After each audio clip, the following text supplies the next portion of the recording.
ሰላም ሰላም ቤተሰቦች እንደምን አላችሁ? ሰላማችሁ በያላችሁበት ይብዛ ለማለት እወዳለሁ። እንግዲህ ከአንድ ሰዓት በፊት የተለቀቀ አዲስ መረጃ አለ። እሱ መረጃ ላጋራችሁ መጥቻለሁ። እስራኤልና ኢራን እንግዲህ ለበርካታ ጊዜያት ሲዛዛቱ ቆይተዋል።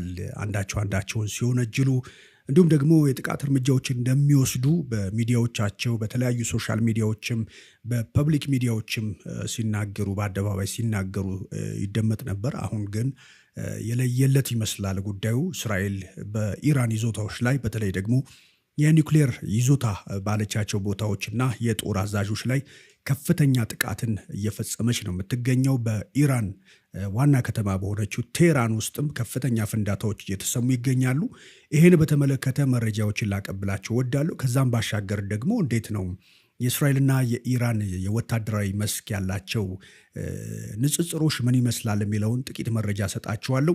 እስከ መጨረሻው አብራችሁ እንድትቆዩ በአክብሮት ጋብዛችኋለሁ። እስኪ መጀመሪያ መረጃውን ወደ እናንተ ላድርሳችሁ። እስራኤል በኢራን የኒውክሌር ስፍራዎችና የጦር አዛዦች ላይ ያነጣጠረ ነው ያለችው ከፍተኛ ጥቃት መፈጸሟን ነው እንግዲህ የእስራኤል መከላከያ ኃይል ያስታወቀው።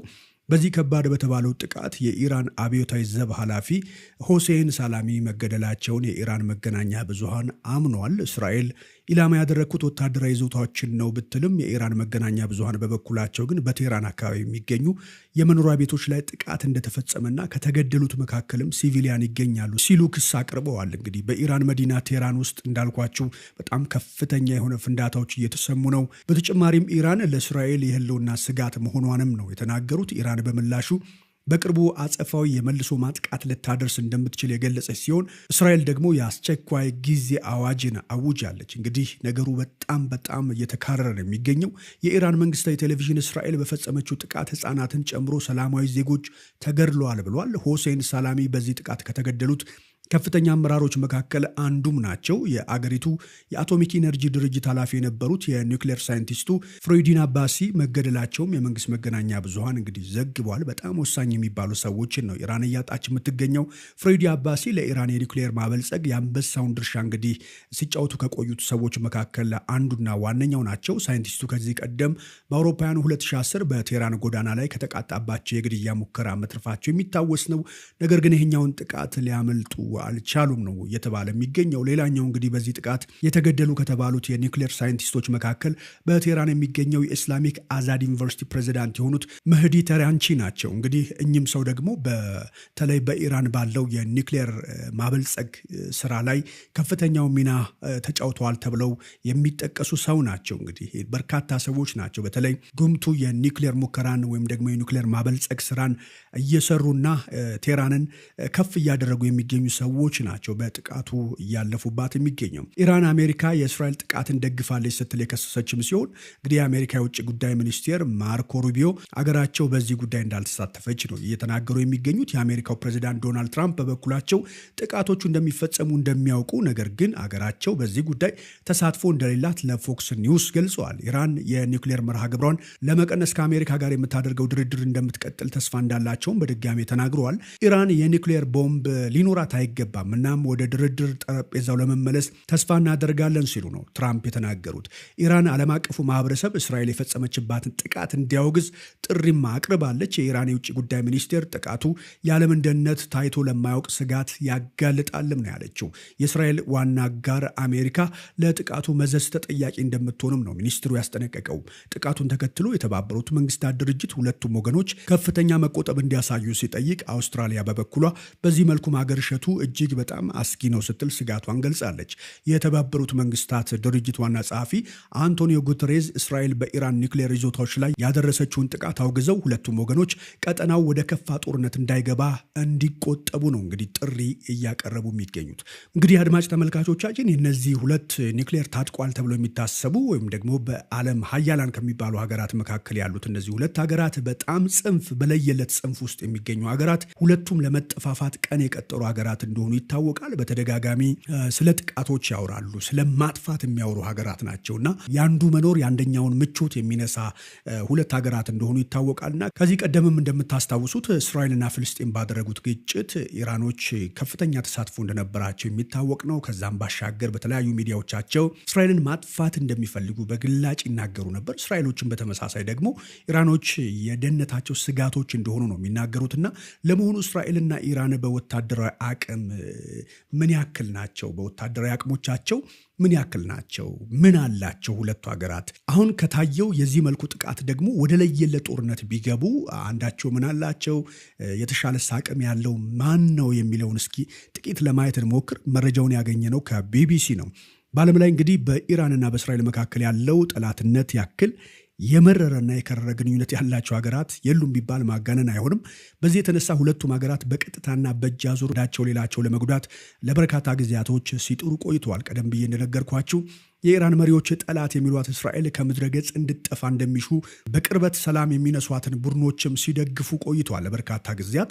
የእስራኤል ፖለቲከኞችም እንደ ዋነኛ ስጋት የሚመለከቷት ኢራን ሳትቀድማቸው ለመቅደም በሚል ባገኙት አጋጣሚ ሁሉ ጥቃትን ሲፈጽሙባት ቆይተዋል። እስራኤል እንግዲህ ቁልፍ የምትላቸውን የኢራን ወታደራዊ ኢላማዎችን፣ ባለስልጣናት እንዲሁም ሳይንቲስቶቿን አድብታ ስታጠቃ፣ ኢራን ደግሞ በእስራኤል ዙሪያ በሚገኙ ሀገራት ውስጥ ያሉ ታጣቂ ቡድኖችን በመደገፍ ሰላም ስትነሳት ነው እንግዲህ የቆየችው። ከነዚህ መካከል የፍልስጤሙ ሐማስ፣ የሊባኖሱ ሄዝቦላ፣ የየመኑ ሁቲ ቡድኖች በኢራን የሚደገፉ ጥቃቶችን በእስራኤል ላይ እንግዲህ ሲፈጽሙ የቆዩ ቡድኖች እንደሆኑ ነው የሚታወቀው። በተለያዩ ሀገራት ውስጥ የሚገኙ ታጣቂ ቡድኖች የገንዘብ፣ የስልጠና እንዲሁም የትጥቅ ድጋፎችን ከኢራን የሚያገኙ እንደሆኑም ይነገራል። ቡድኖቹ ባሉባቸው ሀገራት ውስጥ ካለው የፖለቲካና ወታደራዊ ተሳትፎ ባሻገር ዋነኛ ኢላማቸው እስራኤል መሆኗን በሚፈጽሟቸው ጥቃቶች እንግዲህ አመላካች መሆኑ ለዓለም ሕዝብ ይፋ የሆነ ጉዳይ ነው። ከአንድ ዓመት በፊት ሐማስ በእስራኤል ላይ የፈጸመውን ድንገተኛና ከባድ ጥቃት የእስራኤል እስካሁን ያልተቋረጠ መጠነ ሰፊ ያጸፋ ጥቃትን አስከትሏል። እንግዲህ ከወራት በፊት ደግሞ የሊባኖሱ ሄዝቦላ ከድንበር ባሻገር የሚፈጽማቸው ጥቃቶችን ተከትሎ ከእስራኤል ጋር ጦርነት ውስጥ ከገባ በኋላ መሪውን ጨምሮ በርካታ አባሎቹ ተገድለውበት ከባድ ጉዳት እንዳስተናገደ የሚታወቅ ነው። የየመን ሁቲዎች ደግሞ እስራኤል በጋዛ ላይ የምታካሄደውን ጥቃት በመቃወም በእስራኤል ላይ የሚሳኤልና የድሮን ጥቃቶችን ሲፈጽሙ በአጸፋው እስራኤል የቡድኑን ይዞታዎች በአውሮፕላን ስታጠቃም ቆይታለች። ከነዚህ ቡድኖች ጀርባ ኢራን እንዳለች የምትከሰው እስራኤል በተለይ ካለፈው ዓመት ወዲህ ተደጋጋሚ ጥቃቶችን በኢራን ውስጥና እንዲሁም ከኢራን ውጭ በሀገሪቱ ባለስልጣናትና ወታደራዊ ተቋማቶች ላይ ስትፈጽምም ቆይታለች። ኢራን በበኩሏ በእስራኤል ላይ መጠነ ሰፊ የሚሳኤልና የድሮን ጥቃቶችን በመፈጸም ምላሽም ስትሰጥ ቆይታለች። ይህም በመካከለኛው ምስራቅ ውስጥ ከባድ ጦርነት ሊከሰት ይችላል የሚል ስጋትን አስከትሎ ቆይቷል። እንግዲህ ሐማስ እስራኤል ላይ ጥቃት እስከፈጸመበት ጊዜ ድረስ ኢራን በምትደግፋቸው ቡድኖች እስራኤልን ስታጠቃ፣ እስራኤል ደግሞ ከኢራን ጋር የሚገኙ ኢላማዎችን ስትመታ በቀጥታ ከመጋጨት ተቆጥበው ነበር እስካሁን። ከቅርብ ጊዜ ወዲህ ግን ሁለቱም ሀገራት ለረጅም ጊዜ በእጅ አዙር ሲያደርጉት የነበረው ፍልሚያ ወደ ቀጥተኛ ጥቃት መሸጋገሩን የሚያሳይ ነው ተብሏል። ይሄኛው ጥቃት እስኪ እንግዲህ ደግሞ ማን ነው የወታደራዊ የበላይነት ያለው ከሁለቱ ሀገራት የሚለውን ለማየት እንሞክር። ቢቢሲ እንግዲህ ሁለቱ ሀገራት ያላቸውን ወታደራዊ ብቃት ለማወቅ የተለያዩ ምንጮችን ተጠቅሟል። ነገር ግን አገሪቱ ከዚህም በላይ የተደበቀ ወታደራዊ አቅም ሊኖራቸው እንደሚችል ደግሞ ይፋ አድርጓል። አይአይኤስኤስ እስራኤልና ኢራን ያላቸው የጦር መሳሪያ አቅም ለመገመት የተለያዩ መንግስታዊ እንዲሁም ማንም ሊያገኛቸው የሚችሉ የመረጃ ምንጮችና ዘዴዎችን እንደተጠቀመ ነው የገለጸው። የስቶክሆልም ዓለም አቀፍ ሰላም ተቋምን የመሳሰሉ ድርጅቶችም የሀገራቱ ወታደራዊ አቅምን ለማወቅ ጥናቶችን አድርገዋል። ነገር ግን ትክክለኛ ሀዝ በማግኘት በኩል አገራት መረጃዎችን ስለማይሰጡ ልዩነቶች ሊኖሩ እንደሚችሉ ይታመናል። የኦስሎ የሰላም ጥናት ተቋም ወይም ደግሞ ፒአርአይኦ የሚባለው ባልደረባ ኒኮላስ ማርሽ እንደሚሉት ግን የዓለም አቀፉ ስትራቴጂክ ጥናት ተቋም መረጃ በዓለም ዙሪያ ያሉ ሀገራትን ወታደራዊ ጥንካሬ ለማወቅ እንደ መነሻ ሊወሰድ እንደሚችል ነው የጠቆሙት። ተቋሙ እንደሚለው እስራኤል ከኢራን በላይ ከፍተኛ ገንዘብ ለመከላከያ ስለምትመድብ በየትኛውም ግጭት ውስጥ ከፍተኛ ጥንካሬ ሊኖራት እንደሚችል ይገመታል ብለዋል። እንግዲህ በዚህ መረጃ መሰረት በአውሮፓውያኑ 2022 እና 2023 የኢራን የመከላከያ በጀት 7.4 ቢሊዮን ዶላር አካባቢ የነበረ ሲሆን እስራኤል ግን ከእጥፍ በላይ 19 ቢሊዮን ዶላር ከምጣኔ ሀብት አንጻርም ሲታይ የእስራኤል አጠቃላይ ሀገራዊ ምርት ከኢራን በእጥፍ የሚበልጥ እንደሆነ ነው እየታየ የሚገኘውና እንግዲህ እስኪ ኢራንና እስራኤልን በንጽጽር ስንመለከት ህዝቦቻቸው የእስራኤል 9.6 ሚሊዮን ነው፣ የኢራን ግን በጣም ሰፊ ነው 88.6 ሚሊዮን ነው። ስለዚህ በህዝብ ብዛት ከፍተኛ ልዩነት አላቸው ማለት ነው። አገራዊ ምርት በዶላር ስንመለከት ደግሞ የእስራኤል 525 ቢሊዮን ነው፣ የኢራን ደግሞ 413 ቢሊዮን ነውና በመጠነኛ ይዘት እስራኤል የተሻለ ይዞታ እንዳላት ይነገራል በዚህ ላይ። እንዲሁም ደግሞ አጠቃላይ ምርት በነፍስ ወከፍ በዶላር ሲታይ ደግሞ 54931 ነው የእስራኤል፣ እንዲሁም ደግሞ የኢራን 4669 ነው። ስለዚህ ይህም በከፍተኛ ልዩነት እስራኤል የተሻለ ይዞታ እንደሚሰጣት የሚያሳይ ነው። የመከላከያ በጀታቸውን በተመለከተ በዶላር ሲሰላ የእስራኤል 19 ቢሊዮን ሲሆን የኢራን ደግሞ 7.4 ቢሊዮን ነው። በዚህም ደግሞ እስራኤል የተሻለ ግምትን ተሰጥቷታል። መከላከያው አጠቃላይ ምርቱ አንጻር ሲታይ ደግሞ 4% ነው የእስራኤል፣ የኢራን ደግሞ በአንጻሩ በግማሽ ቀንሶ 2% ነው እና እነዚህ አሃዞች እንደሚያሳዩት ከህዝብ ብዛት ብቻ የህዝብ ብዛት አንጻር ብቻ ኢራን የተሻለ እንደሆነችና ይሄ ሁሉ ህዝብ ግን ይዋጋል ማለት አይደለምና ለወታደራዊ ተቋማቶቿ የምትበድበው ፋይናንስ ያሏት የወታደራዊ የውጊያ መሳሪያዎች እነሱ ናቸው የሚታዩት በውትድርና አንጻርና ስለዚህ ይሄ ሁላ ሲታይ እስራኤል የተሻለ ግምትን ተሰጥቷታል እንግዲህ በጥናቱ መሰረት ማለት ነው። የቴክኖሎጂ የበላይነትን ደግሞ ከተመለከትን እንግዲህ አሃዞች እንደሚያመለክቱት ከሆነ እስራኤል ለውጊያ ዝግጁ የሆኑ 340 ወታደራዊ አውሮፕላኖች ሲኖሯት ይህም ኢላማ የለዩ ጥቃቶችን የመፈጸም ብቃት እንደሚሰጣት ነው የሚነገረው። ካሏት የጦር ጄቶችን መካከል ረጅም ርቀት ተጉዘው ጥቃት የሚፈጽሙ ኤፍ-15 አውሮፕላኖች፣ እጅግ ዘመናዊ ኤፍ-35 አውሮፕላኖች ደግሞ ከራዳር ውጪ የሚጓዙ ሲሆኑ ፈጣን አጥቂ ሄሊኮፕተሮችም እንዳሏት ነው የሚነገረው። ኢራን ደግሞ 320 የሚደርሱ በ20 ልዩነት ነው የሚደርሱ የውጊያ ብቃት ያላቸው አውሮፕላን ባለቤት ናት። ጄቶቿ በ1960ዎቹ ስሪቶች ጨምሮ ኤፍ4፣ ኤፍ5 እና ኤፍ14 የጦር አውሮፕላኖች እንዳሏትም ይገልጻል መረጃው። የኦስሎ የሰላም ተቋም ኒኮላስ ማርሽ እንደሚሉት ከሆነ ኢራን ካሏት አሮጌ የጦር አውሮፕላኖች መካከል ምን ያክሉ መብረር እንደሚችሉ ማወቅ እጅግ በጣም አስቸጋሪ ነው ብለዋል። ምክንያቱም የአውሮፕላኖቹ መለዋወጫ በአሁን ጊዜ ማግኘት እጅግ በጣም አስቸጋሪ ነው ሲሉ ነው የገለጹት። ምክንያቱም ኢራን በቀጥታ ጦርነት ያደረገችባቸው በእነዚህ አውሮፕላኖች በጣም ከረጅም ጊዜያት በፊት ነው። እነዚህ አውሮፕላኖች አገልግሎት ሳይሰጡ የተቀመጡ እንግዲህ ረጅም ዓመት የተቀመጡ ናቸውና አሁን ላይ በይፋ ጦርነት ብትገባ አገልግሎት ይሰጣሉ ወይ ተብሎ ጥያቄ የሚያስነሳ ሆኖባታል ማለት ነው። ሌላው ማሳያ እንግዲህ የሚሳኤል ጥቃት መከላከያዎች ናቸው። እነዚህ አይረንዶም እና አሮ የተባሉ የሚሳኤል ጥቃት መከላከያ ስርዓቶች እስራኤል ራሷን ለመጠበቅ የሚያስችሏት የጀርባ አጥንቶቿ ናቸው ሲባሉ ቆይተዋል። ሰምታችኋል ብዬ አስባለሁ። የሚሳኤሎች ኢንጂነር የሆኑት ኡዚ ሩቢን በእስራኤል የመከላከያ ሚኒስቴር ውስጥ የሚገኘው የእስራኤል የሚሳኤል የመከላከያ ድርጅት መስራች ናቸው። አሁን ደግሞ በኢየሩሳሌም ስትራቴጂና ደህንነት ተቋም ውስጥ ከፍተኛ ተመራማሪ ሲሆኑ ባለፈው ቅዳሜ በኢራን የተተኮሱትን ሚሳኤሎችና ድሮኖችም አይረንዶም እና የእስራኤል አጋሮች ሲያከሽፏቸው ሲመለከቱ ደህንነትን የተሰማኝ ሲሉ ለቢቢሲ ተናግረዋል። እንግዲህ የጥቃት መከላከያዎቹ ሚሳኤሎችን በማምከን እንከን የማይወጣላቸው ናቸው። በጣም ደስታና እርካታ ነው የተሰማኝ። መከላከያዎቹ የአጭር ርቀት የሚሳኤል ጥቃቶችን የሚያመክኑ ሲሆኑ እነሱን የሚመስል ሌላ ዘዴ የለም ሲሉ ነው የተናገሩት። ይህንንም ባለፈው ሐማስ በፈጸመው ጥቃት በደንብ ለማየት ይቻለን ይመስለኛል። በጣም በርካታ ሮኬቶች ሲተኮሱባት እስራኤል አየር ላይ እንዳሉ ማምከን ስትችል በቀጥታ ስርጭቶች መመልከት ችለናልና ያላትን ወታደራዊ አቋም በደንብ ይገልጻል ብዬ አስባለሁ። በግሌ መረጃዎችም እንደዛ ነው የሚያሳዩት። ኢራን ከእስራኤል ምን ያክል ትርቃለች የሚለው አካባቢ እንግዲህ ቅርበትም ለጦርነት ወሳኝ አለው። ርቀት ሲኖር ደግሞ ሌሎች የምትጠቀሟቸው ቴክኖሎጂዎች የዛኑ ያክል መስፋት መቻል አለባቸውና ርቀታቸው ምን ያክል ነው የሚለውን ደግሞ ለመመልከት እንሞክር። እስራኤል ከኢራን ከ2100 ኪሎ ሜትር በላይ የሚሆን ርቀት ላይ ነው የምትገኘው። ዲፌንስ አይ የተባለው መጽሔት አርታኢ ቲም ሪፕላይ ለቢቢሲ ሲናገር ኢራን እስራኤልን ለማጥቃት ዋነኛው መሳሪያዋ ሚሳኤል ነው። ለዚህም ኢራን የምታካሄድ የሚሳኤል ግንባታ ፕሮግራም በመካከለኛው ምስራቅ ውስጥ ካሉት መካከል ትልቁና የተለየ አቅም ያለው መሆኑ ይነገራል። ከአሜሪካ ማዕከላዊ እዝ ጀነራል ኬኔት ማኬንዝ በአውሮፓውያን 2022 እንደተናገሩት ኢራን ከ3000 በላይ ተወንጫፊ ሚሳኤሎች እንዳሏት ገልጸዋል። እንዲሁም ደግሞ ሲኤስአይኤስ ሚሳኤል ዲፌንስ ፕሮጀክት ባወጣው መረጃ መሰረት ደግሞ እስራኤል ከራሷ አልፋ ለበርካታ ሀገራት ሚሳኤሎችን ምሸጥ ሀገር እንደሆነች ነው የተጠቀሰውና በዚህም በኩል የተሻለ ድጋፍ ወይም የተሻለ አማራጭ እንዳላት እስራኤል እየተነገረ ነው የሚገኘው። የኢራን ሚሳኤልና ድሮኖችን በተመለከተ ደግሞ ኢራን ከጎረቤቷ ኢራቅ ጋር በአውሮፓውያኑ 1980 ጀምሮ ለ8 ዓመታት የቆየ ጦርነት ካደረገች ጊዜ አንስቶ መጠነ ሰፊ የሚሳኤልና ድሮን ግንባታ ስራዎችን ስታከናውን መቆየቷ ነው የሚነገረው። በዚህም ኢራን የአጭርና የረጅም ርቀት ተወንጫፊ ሚሳኤሎችን ለመገንባት ችላለች። አብዛኞቹ በእስራኤል ላይ በቅርቡ በፈጸመችው ጥቃት ወቅትም ጥቅም ላይ እንደዋለቻቸው ይነገራል። የየመን ሁቲዎችም በሳውዲ አረቢያ ላይ የተኮሷቸው ሚሳኤሎች ያጠኑ ተንታኞች በደረሱ ድምዳሜ መሰረት ሚሳኤሎቹ ኢራን ውስጥ የተሰሩ እንደሆኑ ነው እየተገለጸ የሚገኘው። ከርቀት መቅጣትን በተመለከተ በተለይ ቲም ሪፕሌይ እስራኤል ከኢራን ጋር በእግረኛ ወታደሮች የሚደረግ ጦርነት ውስጥ የመግባት እድሏ እጅግ በጣም ዝቅተኛ ነው ብሎ ይናገራል። እስራኤል ያላት የአየር ኃይልና ውጤታማ ተወንጫፊ የጦር መሳሪያዎቿ የበላይነት እንደሚሰጣት ነው እየተነገረ የሚገኘው። ስለዚህም ኢራን ውስጥ የሚገኙ ኢላማዎች ላይ የአየር ጥቃት ተመሳሳይ እንግዲህ አሁን ዛሬ ትላንትናም እንደተፈጸመው የአየር ጥቃቶችን የመፈጸም ብቃትና አቅም አላት ነው የተባለው። ጨምሮም ደግሞ እስራኤል በምፈጽማቸው የአየር ጥቃቶች ዋነኛ ዓላማዋ የኢራን ባለስልጣናትን መግደልና የነዳጅ ተቋማቶቿን ማውደም ሊሆን እንደሚችልም ነው የሚጠበቀው። መቅጣት የሚለው ቃል በእስራኤል ወታደራዊና ፖለቲካዊ መሪዎች መካከል ዘወትር ጥቅም ላይ የሚውል ነው። ይህም የፍልስፍናቸው አካል ሲሆን በከባድ ጉዳት በማድረስ ጠላታቸው እስራኤል ላይ እጁን ከማንሳቱ በፊት ሁለት ጊዜ እንዲያስብ የማድረግ ዓላማ አለው ነው የሚባለው። ቀደም ሲልም እስራኤል በምፈጽማቸው የአየር ጥቃቶች ከፍተኛ የኢራን ወታደራዊ ሲቪል ባለስልጣናት መገደላቸው የሚታወስ ነው።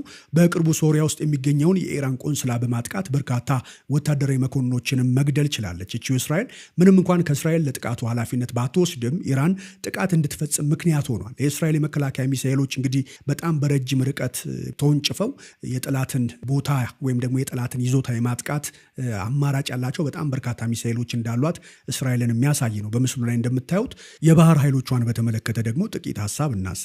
አይኤስኤስ እንደሚለው ዘመናትን ያስቆጠረ የኢራን ባህር ኃይል 220 መርከቦች ሲኖሩት እስራኤል ደግሞ 60 የሚሆኑ መርከቦች ናቸው ያሏት። እስራኤልና ኢራን የሚጋሩ የውሃ አካል ስለሌለ በባህር ኃይሎቻቸው አማካኝነት ግጭት ውስጥ የመግባት እድላቸው እጅግ በጣም ጠባብ ነው ማለት ነው። ነገር ግን በኢራን የሚደገፉት የየመን ሁቲ ታጣቂዎች በኤደን ባህረ ሰላጤና በቀይ ባህር በኩል በሚያልፉ የእስራኤልና የምዕራባውያን መርከቦች ላይ ጥቃት እያደረሱ መገኘታቸው ኢራን እንግዲህ ወደ እስራኤል እጇን ለመዘርጋት በባህር በኩል እድል ይኖራታል ተብሎ ይታሰባል ማለት ነው። ሌላው እንግዲህ የሚነሳው የበይነ መረብ ጥቃት ነው። የእስራኤል መንግስት ብሔራዊ ሳይበር ክፍል በሀገሪቱ የተለያዩ ዘርፎች ላይ የሚፈጸሙ የበይነ መረብ ጥቃቶች በከፍተኛ ሁኔታ መጨመራቸውን ጠቅሶ በጦርነቱ ወቅት በኢራንና በሊባኖስ ታጣቂ ቡድን ሂዝቦላ መካከል ያለው ትብብር ጨምሯል ሲል ገልጾ ነበረ። በሐማስና በእስራኤል መካከል ጦርነት ከተጀመረም አንስቶ በ3 ወራት ጊዜ ውስጥ ብቻ 3380 የበይነ መረብ ጥቃቶች መፈጸማቸውን ነው የዘገበው። እንግዲህ በኢራን በኩል ደግሞ የሀገሪቱ ሲቪል መከላከያ ድርጅት ኃላፊ ብርጋዴር ጄኔራል ሃላምሬዝ ጄላሊ እንዳሉት በቅርቡ በኢራን ምክር ቤታዊ ምርጫ ከመደረጉ ከአንድ ወር ቀደም ብሎ 200 የሚደርሱ የሳይበር ጥቃቶች ማክሸፋቸውን ገልጸዋል። ባለፈው ታህሳስ በኢራን ላይ የተፈጸመው የበይነ መረብ ጥቃት በመላው ሀገሪቱ በሚገኙ የነዳጅ ማደያዎች ከባድ የአገልግሎት መስተጓጎል ገጥሟቸው እንደነበረ የነዳጅ ሚኒስቴሩ ጃቫድ አውጂ ተናግረዋል ማለት ነው። የኒውክሌር ስጋትን በተመለከተ ደግሞ ጥቂት ነገር እንበላቸው። እስራኤል የራሷ የኒውክሌር ጦር መሳሪያዎች እንዳሏት ቢነገርም በመንግስት ደረጃ ግን በይፋ እንዳይገለጽ በማድረግ መሳሪያው እንዳላት በሁሉም ዘንድ ጥርጣሬ እንዲፈጥር ስታደርግ ቆይታለች። ምንም እንኳን ኢራን የኒውክሌር ጦር መሳሪያ አላት ተብሎ ቢተከሰስም ምንም አይነት ማረጋገጫ ግን እስካሁን ድረስ አልተገኘም። ከዚህ በፊት እንደምታስታውሱት አሜሪካ በኢራቅ ላይ የኒውክሌር መሳሪያ ታጥቋል የኢራቅ መንግስት ብላ ሳዳም ሁሴንን ወራ። መጨረሻው ሲታይ ግን ምንም አይነት የኒውክሌር መሳሪያ እንዳልነበረው የተገኘበት ሁኔታ አለና ይሄም እንደዛው እንዳይሆን ተብሎ ስጋት አለ። ኢራን የምታካሄደው የኒውክሌር ፕሮግራም ለሰላማዊ አገልግሎት የሚውል ነው ብላም ትከራከራለች። እስራኤልና ምዕራባውያን ግን ይህን ባለመቀበል አንድ ቀን ኢራን ኒውክሌር የታጠቀች ሀገር ሆና ብቅ ልትል እንደምትችል ነው ስጋታቸውን የሚገልጹት ማለት ነው። መልክዓ ምድርና የህዝብ ብዛትን በተመለከተ ቅድም ሀሳብ አንስቼላችኋለሁ። 89 ሚሊዮን የሚጠጋ ህዝብ ያላት ኢራን ከእስራኤል አንጻር ትልቅ የምትባል ሀገር ናት። ወደ 10 ሚሊዮን የሚጠጋ ህዝብ ነው ያላት እስራኤል 9 ጊዜ ከኢራን የሚያንስ ዜጋ እንዳላት ነው እንግዲህ የሚያሳይ ይህ መረጃ። በተጨማሪ ኢራን እስራኤል ካሏት የመደበኛ ሰራዊት አባላት 6 እጥፍ የሚበልጡ ወታደሮች አሏት ይባላል። በዚህም ደግሞ ኢራን 600 ሺህ መደበኛ ጦር ሲኖራት እስራኤል ደግሞ 170 ሺህ መሆናቸውን የአይኤስኤስ መረጃ ይጠቁማል ማለት ነው። ማለት ነው። እስራኤል ኢራንን እንዴት ትበቀላታለች የሚል ሀሳብ ደግሞ እስቲ ለመመልከት እንሞክር። በእስራኤል ጎረቤት ሀገራት ውስጥ የሚገኙ በኢራን የሚደገፉ ታጣቂዎች በእስራኤል ላይ መደበኛ ጥቃቶችን እየሰነዘሩ ሲሆን በምላሹ እነሱን ኢላማ ልታደርጋቸው እንደምችል ይጠበቃል። የመካከለኛው ምስራቅ የመከላከያ ባለሙያ ጀሮሚ ቢኔ እንደሚያምኑት ከሆነ እስራኤል አጸፋ ለመመለስ ከፈለገች ሊባኖስና ሶሪያ ውስጥ የሚገኙ ቦታዎች የመሳሰሉ በርካታ አማራጮች እንደሚኖሯት ነው የጠቆሙት። ነገር ግን መደበኛ የሆነ ጦርነት በሁለቱ ሀገራት መካከል ይቀሰቀሳል የሚል ስጋት ግን እንደሌላቸው ነው የሚናገሩት። ስለዚህም ደግሞ ኢራንና እስራኤል የሚጋሩት የየብስ ድንበርም ሆነ ባህር ጠረፍ ስለሌለ ፊት ለፊት የመዋጋት እድላቸው እጅግ በጣም አናሳ ነው ብለው ነው የሚናገሩት።